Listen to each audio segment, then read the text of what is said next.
الحمدللہ والصلاۃ والسلام علی رسول اللہ اما بعد۔ آج جس صحابی کا ذکر خیر کرنے جا رہا ہوں وہ دیار شام کے فاتح، امیر، قائد اور وہ جنہیں رسول اکرم صلی اللہ علیہ وسلم نے امین امت کا لقب دیا ہے۔ آپ سمجھ گئے ہوں گے، ابو عبیدہ بن جراح رضی اللہ عنہ، جو قریش خاندان سے تعلق رکھتے ہیں اور ان کی ولادت مکہ میں 584 عیسوی میں ہوئی۔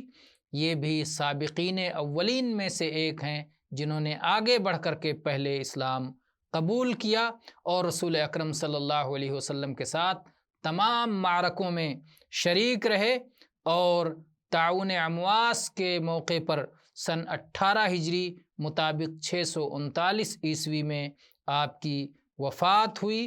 اس وقت آپ 58 سال کے تھے۔ اللہ کے نبی کریم صلی اللہ علیہ وسلم نے آپ کے بارے میں فرمایا ہے کہ ہر امت کا ایک امین ہوتا ہے، اور ابو عبیدہ بن جراح اس امت کے امین ہیں۔ اللہ تعالیٰ آپ سے راضی ہو اور آپ کو راضی فرما دے۔ آمین والحمد للہ رب العالمین۔